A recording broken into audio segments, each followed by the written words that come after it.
Well, welcome everyone. Before a number of you came in, I was thinking of a panel discussion I was part of at St. Louis Public Library, and there were 5 of us on the panel and nobody in the audience. And we had the greatest time getting to know each other. We didn't know each other before this. And another thing I was thinking of is I was asked once, so how do you reconcile what you do to the photorealist? And I said, I'm a photorealist. So I have a feeling that sometimes I'm confusing to people, and especially people who haven't been around my art for many years. And so I wanted to do a kind of a little way-seeking mind talk of a bad artist. If I were to give a way-seeking mind talk as an artist, I'd say this, that in the 2nd grade, my art teacher, who was at that time a renowned art educator, told me my painting was sloppy. At that time, my speech was incomprehensible. Luckily, my neighbor understood me and would translate to my parents.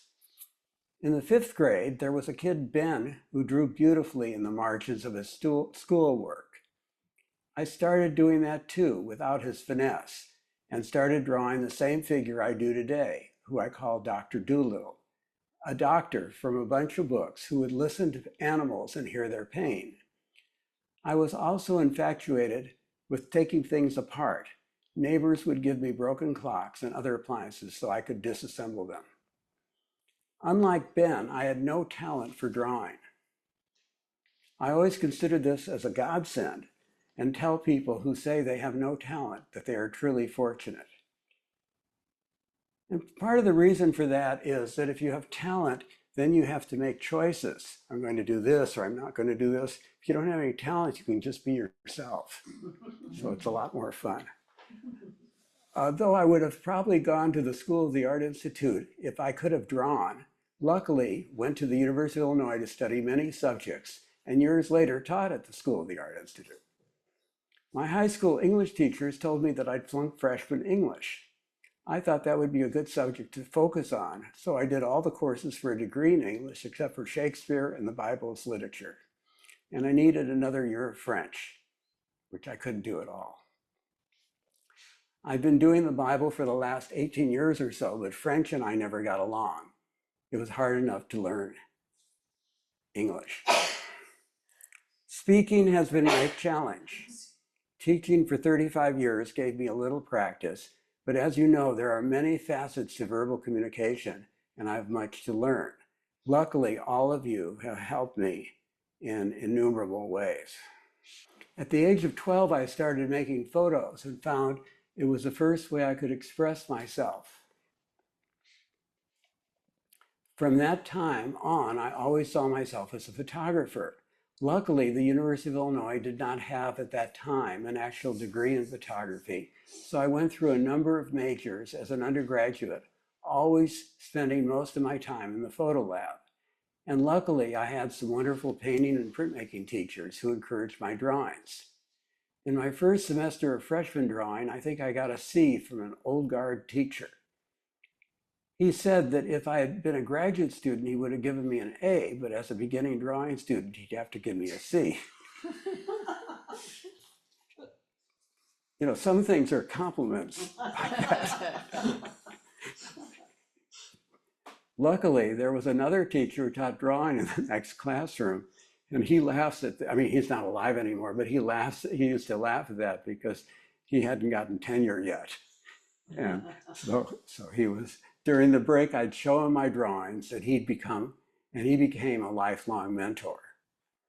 I'm going to show now a few drawings. Some come from our depth and practice reading group on Monday nights, some from Zen writing on Thursday night, some from my Koan study that I'm doing weekly with a teacher in Florida. I don't do the drawing so much to express what I'm feeling, but more as a means to feel what I'm expressing. That probably doesn't make sense. Drawing is a means for me to see what is moving inside of me. As I draw, I get to see what is inside. I figure out what I'm feeling. And that's really its usefulness for me. I start every drawing by drawing the outline of a nose, and everything springs forth from there. So I don't have a problem with ideas because I just do this right here. And then you have a person, and then they need a friend, then they need an environment. Just David does nice drawings and writing. David used to come to Zen writing when we were at the Austin Zen Center. And I run into him like I did the other day at Central Market. That's why I'm here. And that's why he's here. Here's one. The koan goes like this. A monk asked Zhou Shu, a Chinese Zen master, does a dog have Buddha nature or not? Zhou Shu answered, mu. Mu is the negative symbol in Chinese, meaning no thing or nay. And this koan has survived 1,000 years. And I think that's miraculous. And it seems so straightforward, doesn't it? Years ago, my teacher was telling us about Buddha nature, and I innocently asked, not knowing about this koan and having 2 dogs, if dogs have Buddha nature. He didn't answer, but subsequently on many occasions told me I was too discursive. So this is actually 2 drawings. The figure on the left is 1. I told my koan teacher that mu was stuck in my gut. He failed me, of course. I was adjusting to the fact that I'd fail each week. I met with him and that would be fine. X-lax didn't help either. Mu was stuck like a hard rock. And then maybe a week later, I had this second kind of vision. By the next week, I was imagining that I was in a mu storm and it penetrated through me. I remember the song from the year we were married, 1969, Raindrops Keep Falling on My Head.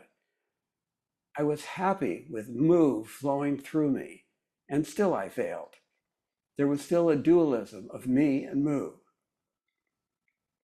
The cool thing about koan study is that if someone told you the answer, you'd still fail.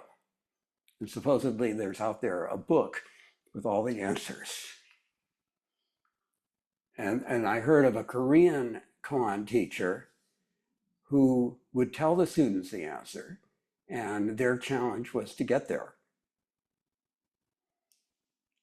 Knowing about love or even the secret of a good relationship doesn't ensure anything. Reading about going to Paris isn't the same as going to Paris.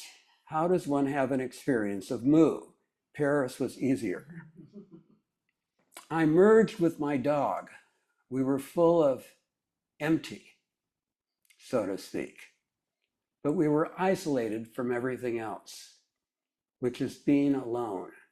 It didn't feel right. Oh, by the way, at any point you can talk and you can ask questions. And Nancy will let me know if someone has raised their hand. But I don't want to just like plow forward without, and leaving you confused. I mean, we're all confused enough. Really? Okay? Really? Okay. Yes. Promise? No, Linda? I mean, we're really all confused. That was it. It really was. But yes, promise. Okay. I've been told that there is just one Buddha nature, yet here it is within me and my pup with a sky of negative Buddha nature. So that's again a interesting dualism. But what about the ground and the trees? If Buddha nature is everywhere, it has got to be everywhere and every time. And that's something we discover partially from Dogen, is that the past, present, and future are all here and there. And I must remember that my everywhere is not your everywhere. Peg had us do an exercise once where we had to draw ourselves in the center of a page and our world around us. And the person next to them did their center of the page. And then we exchanged them. I thought was, oh, you got it all wrong. I'm not in your center. And I have that picture up in my room. It has got to be everywhere and every time. And I must remember that my everywhere is not your everywhere. One Buddha nature and many everywheres. Protons don't reveal themselves until they connect with phenomena. And I'm amazed, partially in this Zendo, that there's light all throughout this room, but we can't see the light until it hits something. And then we're not really seeing the light, we're seeing the thing. You mean photons, right? Yes, I thought it was wrong. Yeah. pH? Yeah, pH. Oh, Photons. thank you. You photo guy. Yes, yes, it looked wrong. Can you repeat that little photon exchange? Sure, that you photon. just had that was clarifying? I didn't follow that little. Yeah, I just a misspelling. Okay, so it says photon up there, and you said, Protons. oh, pH. Atomic particles. Yeah. Thank you. You know, I could make up a funny story about it, but Okay, I'm not. okay. I'll admit it. Got it. Okay, thank you. Appreciate it. You know, I had a lot of antagonism towards some of my English teachers, especially in high school. When it was a nice time, it was, she said, you couldn't have possibly written this. It's too good. What a compliment. You know, anyway, so sometimes I misspell things and, you know, but this was just a real mistake. Got it. Okay. Manjushri declared, and this is from Vimalakirti, householder, it is as you say, who comes ultimately comes not, who goes ultimately goes not. Why? Coming is not really known in coming, and going is not really known in going. What is seen is not to be seen again, ultimately. So I just love the kind of way that twists with your mind. And so there is no fixed self. Coming and going are fabrication, stories, perspectives. Each moment arises and then disappears like a shooting star. We were reading about Buddha fields. And Nelda was in Depth and Practice, and Nelda wrote this, and Nelda said that she would read what she wrote. So Nelda. Thank you, Kim. Hello, everyone. I don't remember the reading, but I remember its resonance, and this is the outcome of that resonance. Contemplation on Depth and Practice reading. I love the description of Buddha fields in tonight's reading, of each of us as the cultivator and cultivated, each as teacher and facilitator to the other. I love the vision of Buddha fields that this reading holds, as both internal and external, as both specific to one and at the same time expansive and indistinguishably interconnected with all Buddha fields.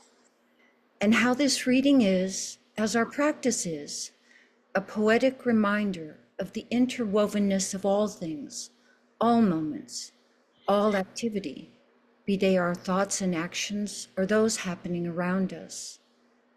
And a further reminder of how the teachings, although limited by mere words, weave into our bodies, minds, and emotions, and soften our limited notions, much like a basket weaver softens grapevine and reshapes each part of the vine into a new creation, with each part intersecting, overlapping, intertwined and indiscernible as separate from all other things.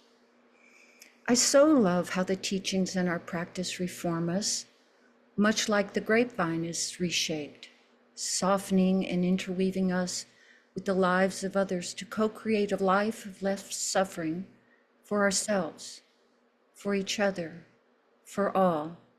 And I'll add to that from the movie that was shown at Appamada recently. Are we all not one? This is all, not one. Thank you. That's really beautiful. As I'm looking at the drawing, I'm remembering my experience of making the drawing. And for the maker, they can't separate the two. The experience, and then what you end up with. I see the experience as I'm looking at it. Or maybe the viewer can do that too. I don't know. Can you tell me what it says, the words that? Oh, what the words say is this page intentionally left blank. And I get bank statements that have these blank pages with this beautiful emptiness statement. And I just love that. And so what can I do to deface it, Oh, to God. add to it? So it wasn't that was a message that you were giving simultaneously necessarily It was, with the drawing, but it was the idea that you took that piece of paper and created the drawing to go along with that phrase in a way. exactly, yeah. I wonder, did you make it black and then scratch it off, or how did you make it black and white? All the drawings are with either pencil or pen, and then in Photoshop, I enhance them and reverse them. Inverse video, okay, thank you.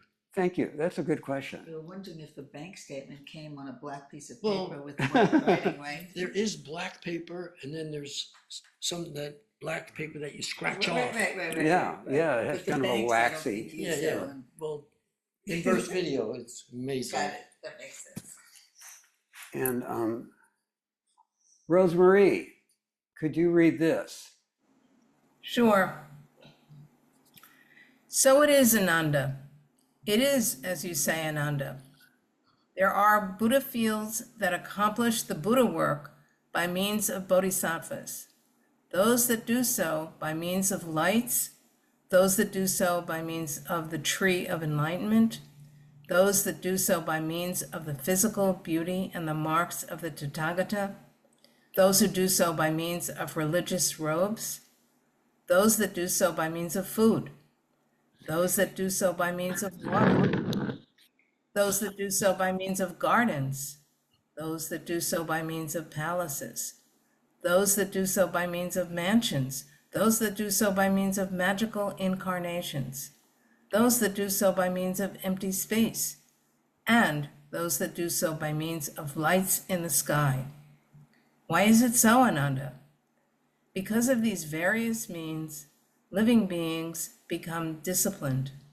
Similarly, Ananda, there are Buddha fields that accomplish the Buddha work by means of teaching living beings words, definitions, and analogies such as dreams, images, the reflection of the moon in water, echoes, illusions, and mirages, and those that accomplish the Buddha work by making words understandable. Also, Ananda, there are utterly pure Buddha fields that accomplish the Buddha work for living beings without speech, by silence, inexpressibility, and unteachability.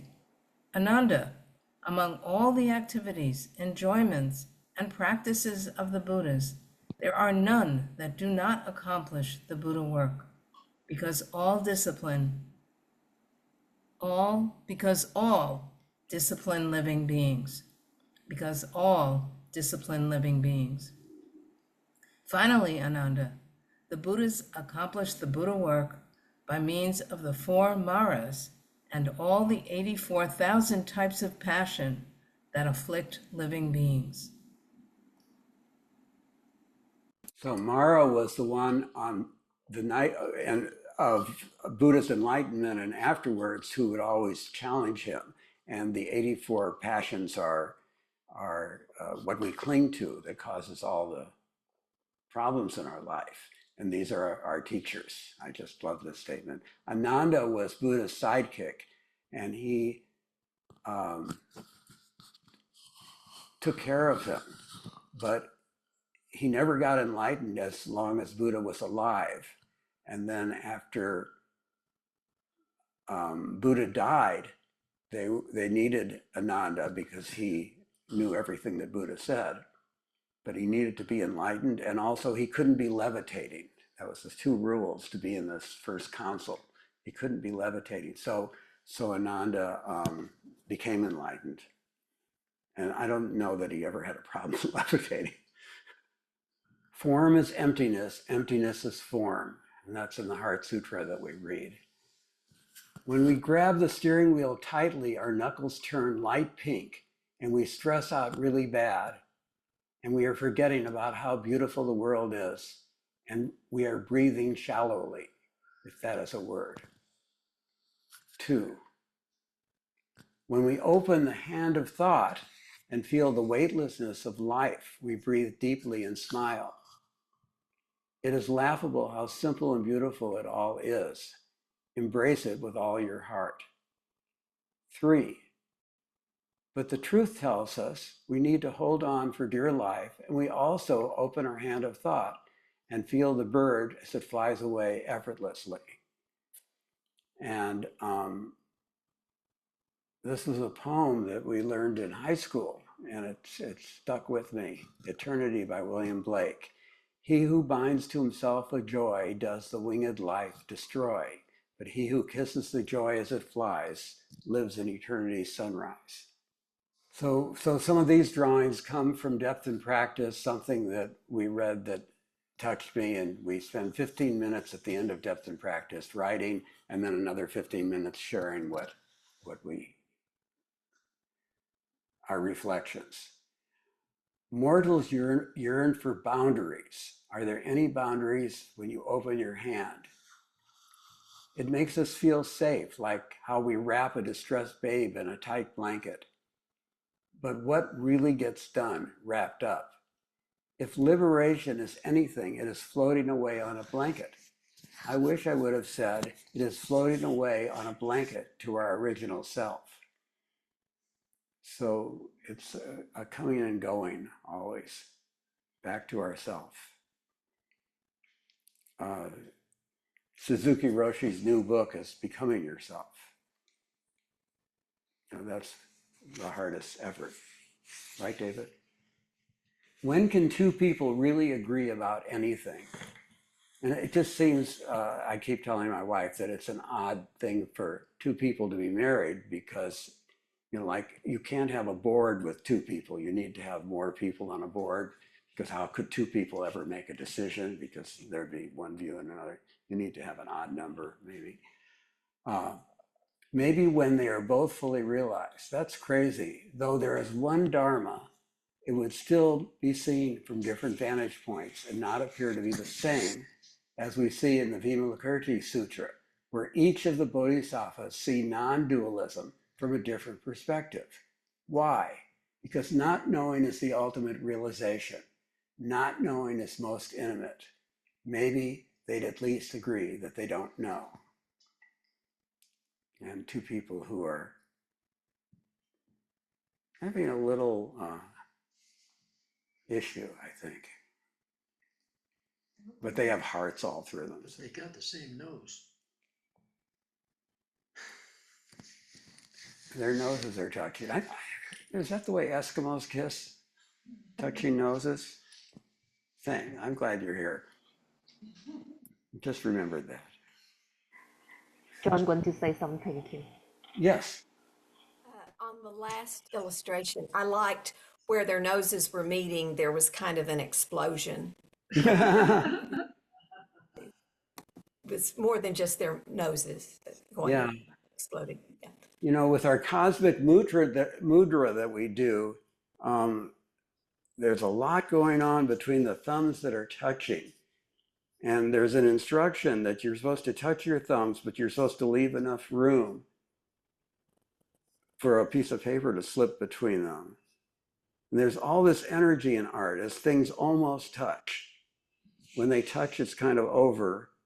And when they don't, when there's too far away, there's no thing. And it's the same with the magnetism, isn't it? You get close and all of a sudden it goes like that.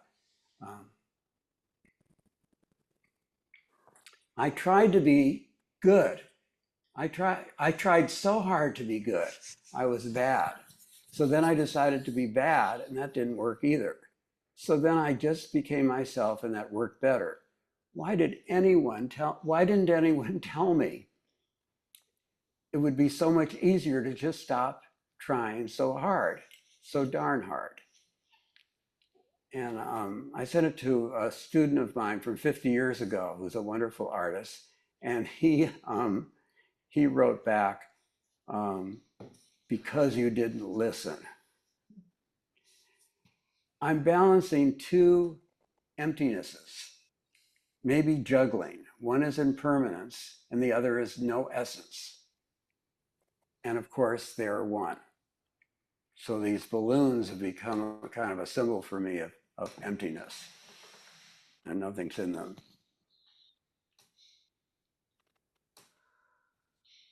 And everything's in them, I guess. This koan is about becoming one with the sound of a distant temple bell. I was misconstruing embodied to mean taking something inside oneself. So I put my no self into a classic 8734 model Acme casket. Then I was really isolated from the sound of the distant temple bell. So I created a spirit to rise out of the casket to become one with the sound. God is looking on. She is not thrilled with the strategy. It is good that I'm smoking a pipe in the casket because then the spirit would come from the smoke. First thing I bought when I went to college was a pipe and tobacco. I had just turned 17 and I was going to be all grown up. So I kind of have these visions, and then I do them, and then I see that it's not right, but it's fun anyway. Damn. All day long I was thinking about the virtue of irrationality. And then I got squelched by all the wise bodhisattvas in the Vimalakirti Sutra, reasoning so brilliantly, describing non-duality. And I thought they were so awesome, using rational thought to describe non-duality. And I was convinced I was all wrong, and that Buddhism is really all rational. And then I realized I was not so far off when Manjushri, and I just said Manjushri, and Genev would point out to me that it's Manjushri, not Manjushri. Is that correct, Peg? Manjushri. Yes. Said that there is no use for syllables, sounds, or ideas. Finally, I found a comrade or two in my quest for irrationality. So that's really, I think if there's one thing that's drawn me to Zen, it's this idea of that there's no use for syllables, sounds, and ideas. We can't convey things in a rational language way. I think it is kind of, we could talk about wisdom beyond wisdom, and I think it's rational in that sense, but not rational. One of my favorite courses in college was symbolic logic, and I loved that. But also, I realize it's a very limited way of looking at things. So I'm still working with the bell, the distant temple bell. I am the bell. It was distant until I heard it, and then I stepped into the bell gingerly and got showered with the sound and the vibration of the bell jiggling me through and through.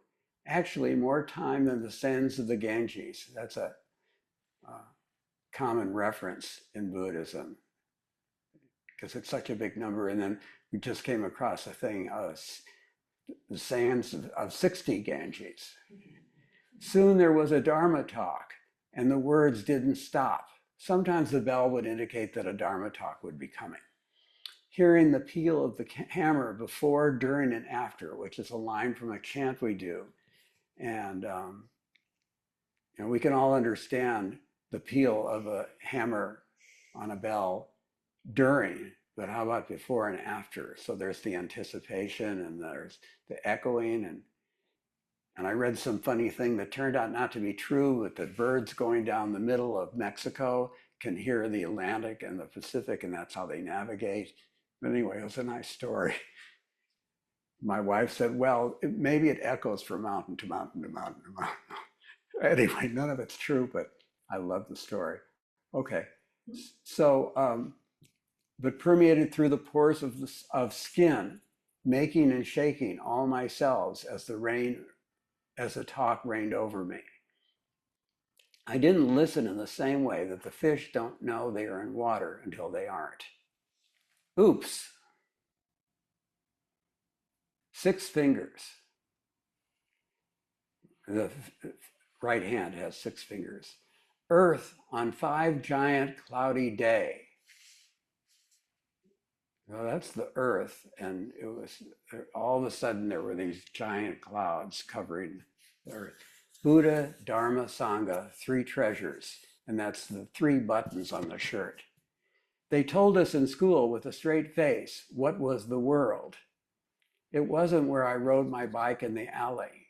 You know, so there's this disconnect of what we learn in school and what we experience on the street, isn't there? I heard sirens and saw Patty the one-arm who had a difficult birth. She reminded us how privileged we all were. I can still see her every day walking down the street, always alone, with one arm dangling. Next life, I'll buy her a milkshake at Walgreens. Walgreens was right around the corner from where she would have walked. And they had a little cafeteria, you know, place to eat. My first intensive was at a Vietnamese monastery. I asked if you could be in the present thinking about the past. A monk took an hour to answer me. He said, yes, you could. No idea what else he said. What came together today was Shinkantaza, just sitting, Buddha fields, and the world. All are just this. Whatever is right here, right now, as the cliche goes. Sound is sound, but it is also any phenomena that creates a sensation. The 5-clouded world is on top of my ear. It is exploding in my eardrum. Someday, it might be so quiet that I could hear a pin drop, which I've never heard yet. We used to go in the summers to this beach in Oregon, and they called it the Singing Sands. And there's maybe 5 places in the world where the sand sings. It's a certain kind of quartz thing. And as a kid, I could hear it. And then when I went back, I couldn't hear it anymore because my hearing is not as good. You can see these images at blog.kimmosley.com. Have a good day. Joan.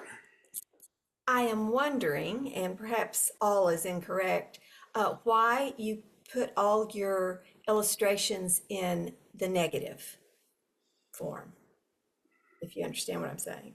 The reverse white, black. I do have an answer for that. There was a beautiful book, and you can see it on Amazon, The Black Girl in Search of God. And must have been written in the 50s or something. And it's a beautiful book. And if you look on Amazon, The Black Girl in Search of God, you'll see a few illustrations, but they really meant something to me. Also, in terms of photography, the positive and negative is always a issue, and you're looking at negatives and trying to imagine the positive and so forth. So that's one of the answers. I kind of like the statement that the artist is not the best expert on their work. You know, so a lot of these times when someone will ask me a question like that, I'll make up an answer. I just think it looks cool, to be more honest. It also kind of reflects the way you are in the dark when you're working on a koan. You're just in the dark about it. Yeah, I did linoleum cuts, and linoleum cuts too is a reversal thing. What was funny is, geez, I hope I'm not telling too much, but my wife early on had a gallbladder operation. And I'd be in the studio all night long, and the security guard came in and he looked at the thing. He said, "What's that?" I said, "Gallbladder." He said, "It's on the wrong side." And it was a thing of the reversing of the print. So I drew it correctly on the plate, and then when I printed it, it was wrong. Don't tell her that I divulged this. Well, as I was looking at them and noticing that, I tried to envision them as you drew them, and it just seemed all wrong for it to have been white with black. So Okay. thank you. Marla. Kim, I just want to thank you for one of the most delightful experiences in my practice. My biggest practice edge is trying to think abstractly. And I have been studying poetry once a month in a workshop for 4 years, and I just really struggle with that. And your statement about drawing or your art being not you expressing what you, or not you being what you, not you expressing what you feel, but the opposite of you feeling what you're expressing, speaks to me, and I'm going to try that. So thank you for the teaching. And I need to do the opposite of thinking, I don't know what I need to do. Okay. Cassie, congratulations on becoming head student Yes, it's wonderful. in England, but you're muted. Okay. Yeah, thank you very much. I am grateful for the opportunity and all the engagement that we have. And just the idea that we can be so connected across all of our places is fantastic. But when you were talking about the drawings and inverting them, and I'd never asked this question, but I had always assumed, and that the line being white seems like that's where the light is coming from. So that the energy and the life of the creativity is the bright spot in your drawing, not a dark line on a piece of paper. And so I just wanted to share that that's how I had interpreted that, and not ever asking what your intention was. So you can start to use that one, Kim, now, that answer. Yeah. I love, Robert Frost was asked once to explain his poems, and he said, "Do you want me to tell you in other and worse language?" Yeah. And so we make this stuff up. I wanna introduce Susan Barron. She is a friend from, I think, 63 years ago or so, from when we were freshmen in college. And she's here, and she's a wonderful artist. And I remember showing her my photographs then, and she was going to become a doctor. And she had already been doing a lot of medical things with a doctor in high school. He let her give shots. Is that right, Susan? I think that was yes. Yes, okay. And anyway, she's been a dear friend for all this time. She's a wonderful photographer and bookmaker. And if you go to susanbarron.com, is that the right thing? I think or is it dot something else? It's susanbarron.org. Or, okay. I don't like com. And Susan and I and another friend do frequent Zoom calls, and it's just been wonderful to keep in touch. She lives in Brooklyn. Well, I thank you so much for being here and enjoying this time with me.